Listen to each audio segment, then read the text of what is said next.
19 de julio de 1971. Ciudad de México. Una empleada doméstica se acerca a un costal abandonado en un terreno baldío. Su jefa le ha pedido que lo retire, ya que sale un nauseabundo olor del costal. Probablemente son restos de animales de alguna granja, pero cuando intenta levantarlo, algo la detiene en seco.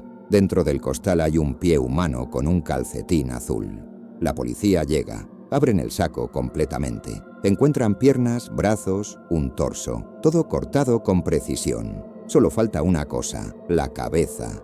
¿Dónde está la cabeza? La respuesta los llevará a una pequeña casa en la colonia Portales, a una mujer humilde que vende tamales en la esquina, y a una olla que nunca debió ser abierta. Esta es la historia de María Trinidad Ramírez, conocida para siempre como La Tamalera. Antes de que su nombre se convirtiera en leyenda urbana, María Trinidad Ramírez era solo otra mujer luchando por sobrevivir. Nació en 1926 en Tequisquiac, Estado de México. Una familia tan pobre que solo pudo completar la mitad de la primaria. A los 9 años ya estaba trabajando. Lavaba ropa ajena, planchaba, limpiaba casas. Cuando todavía era muy joven, se casó. Tuvo 5 hijos: María Elena, Pedro, María, Reina y Guillermo. Pero el dinero nunca alcanzaba, y María se dio cuenta de algo crucial. Si quería sacar adelante a su familia, tendría que hacerlo sola. Decidió vender tamales y atole en una esquina de la Ciudad de México. Y aquí es donde comienza su rutina. Una rutina que seguiría durante años.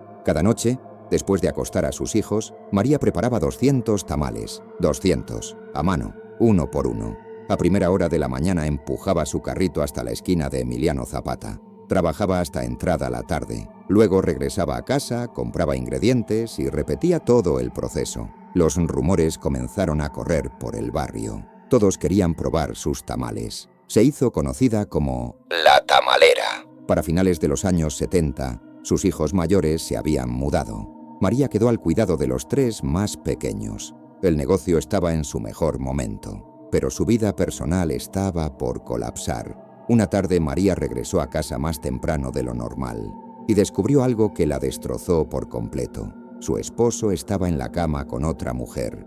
Sin dudarlo, María tomó a sus 3 hijos pequeños y se marchó. Se instaló en una pequeña casa en Pirineos 15, colonia Portales. La casa era diminuta. Una habitación con 2 camas, una cocina que también servía de comedor y una bodega donde dormían sus 3 hijos pequeños. A pesar de la tristeza, María siguió trabajando, en la misma esquina de siempre. Y entonces, un hombre apareció en su vida. Un hombre que parecía la solución a todos sus problemas, pero en realidad era todo lo contrario. Una tarde, mientras atendía su puesto, María comenzó a charlar con un hombre corpulento llamado Pablo Díaz Ramírez. Ya lo conocía de antes. Él atendía la peluquería donde llevaba a sus hijos a cortarse el pelo. Las conversaciones se volvieron constantes. Pablo le ofreció hacer trabajos de limpieza en su negocio. María aceptó. Cuando ella tenía 45 años y él 53, comenzaron una relación. No tardaron en mudarse juntos. María estaba feliz. Creía que las cosas finalmente estaban mejorando para su familia. Tristemente estaba muy equivocada. Durante los primeros meses, Pablo se mostró comprometido. Ayudaba a preparar los tamales. Seguía adelante con su peluquería, pero su conducta comenzó a cambiar. Empezó a poner excusas para no trabajar. Le dolía la cabeza, le dolía el estómago. No solo dejó de abrir su peluquería, también dejó de ayudar a María con los tamales. Finalmente, le comunicó que quería dedicarse únicamente a administrar las cuentas del negocio de tamales. María aceptó sin evaluar las consecuencias, y a partir de entonces, la convivencia se convirtió en un infierno. Cuando María regresaba del trabajo, Pablo le pedía los 120 pesos que había ganado. Le devolvía una suma ridícula y le decía que eso debía bastar para comprar ingredientes y mantener a los niños. ¿Y qué hacía Pablo todo el día? Se sentaba frente al televisor. Nada más. Solo salía cuando caía la noche. A veces no volvía hasta la mañana siguiente. Con el tiempo, María descubrió la verdad. Pablo usaba su dinero para ir a ver luchas y hacer apuestas ilegales. Pero la economía no era el mayor problema. Pablo comenzó a irritarse fácilmente con los niños. Cada vez que hacían algo que le molestaba, les pegaba con el cinturón, con cualquier objeto que tuviera a mano. Las veces que María intentaba defenderlos, él la lastimaba aún más fuerte. La mujer comenzó a tener miedo de dejar a sus hijos solos con Pablo. Y así vivieron durante un largo tiempo, hasta que una noche todo explotó. Sábado 17 de julio de 1971. María se encontraba preparando los tamales. Alrededor de las 8:30 de la noche, Pablo llegó a la casa completamente alcoholizado. En ese mismo instante vio a Reina, Guillermo y Mario saltando en la cama sobre la ropa recién planchada. Estalló en cólera, comenzó a gritarles, se sacó el cinturón y procedió a golpearlos muy fuerte. María estaba aterrorizada, se mantuvo aferrada a la mesa de la cocina, intentando no intervenir. Escuchaba a sus hijos llorar y su ansiedad aumentaba a cada segundo. Finalmente, los golpes cesaron. Pablo mandó a los niños a dormir sin cenar. Cuando María se acercó a darles el beso de las buenas noches, vio cómo las marcas de los golpes se habían sumado a los moretones de días anteriores. Regresó a la cocina y continuó con la elaboración de los tamales en completo silencio. Minutos después, Pablo se acercó a decirle algo que la dejó boquiabierta. Iba a abandonarla. No quería cargar más con ella ni con sus hijos.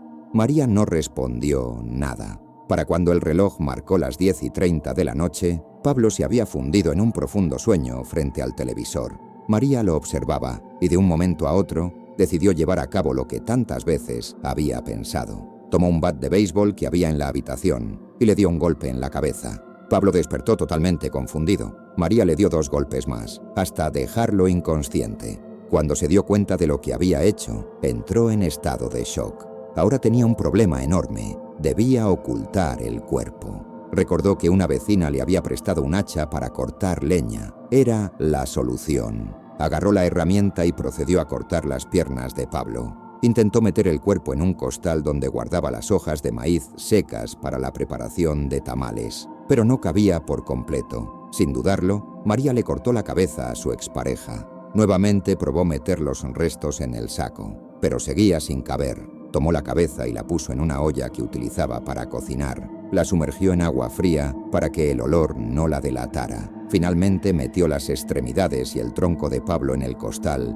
y lo cosió con un lazo. Lo guardó junto al bat y la olla con la cabeza debajo de la cama. Antes de que amaneciera, María limpió todo el departamento. Solo la iluminaba el televisor que seguía encendido y los primeros rayos de sol. Ya más lúcida, comenzó a pensar en la siguiente tarea: deshacerse del cuerpo. Pero llegó la hora de ir a trabajar. Y aquí viene algo que te va a sorprender. María tomó su carro de tamales y se dirigió hacia la esquina de Emiliano Zapata como si nada hubiera pasado. La jornada laboral transcurrió sin mayores problemas. Cuando retornó a su hogar, notó que todo seguía donde lo había dejado. Sus hijos ni siquiera se habían percatado de que Pablo no estaba. Los restos del hombre permanecieron debajo de la cama durante 24 horas más. En la madrugada del lunes, a María se le ocurrió una idea. Agarró el costal y lo escondió en su carro de tamales. Luego se dirigió a la colonia Justo Sierra, al sur de la ciudad.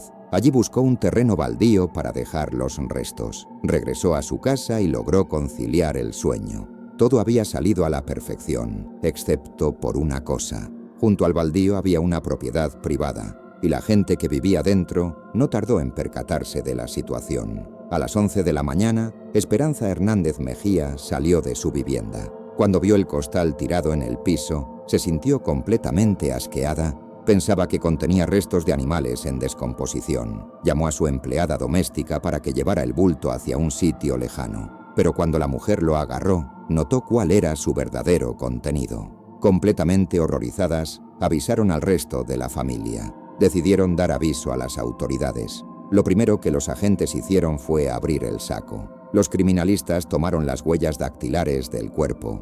Las mismas arrojaron coincidencia con una persona que tenía antecedentes penales. Se trataba de Pablo Díaz Ramírez.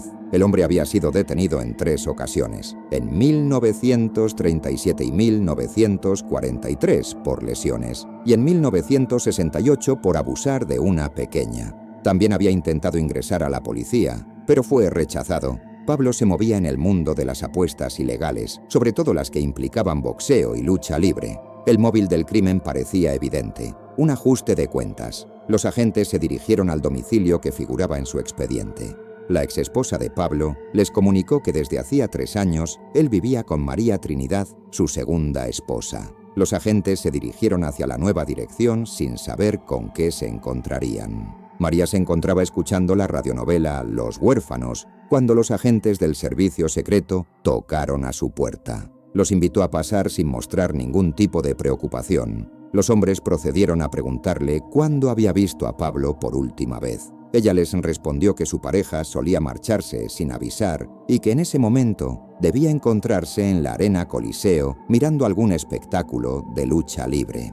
Esto no convenció a los agentes. Le pidieron que los acompañara hacia la comisaría. Una vez allí, se limitaron a indagar en los enemigos de Pablo. El detective a cargo decidió llevar las preguntas hacia el terreno personal. Le pidió a María que le contara cómo se conocieron, si era violento y cómo se llevaba con sus hijos. La reacción de la mujer fue completamente diferente. Dejó de mostrarse fría. Procedió a contar cómo Pablo maltrataba a sus hijos. Finalmente dijo que el viernes anterior le había dicho que la abandonaría. El agente arrojó una contundente pregunta. Quería saber si eso la había motivado a asesinar a su esposo. De un momento a otro, María se quebró. Confesó todos y cada uno de los detalles del hecho y del posterior ocultamiento. Aseguró que lo había llevado a cabo en tan solo 2 horas mientras los niños dormían. También dijo que se arrepentía, pero que lo había hecho para defender a su familia. Luego guió a los agentes nuevamente hacia su domicilio.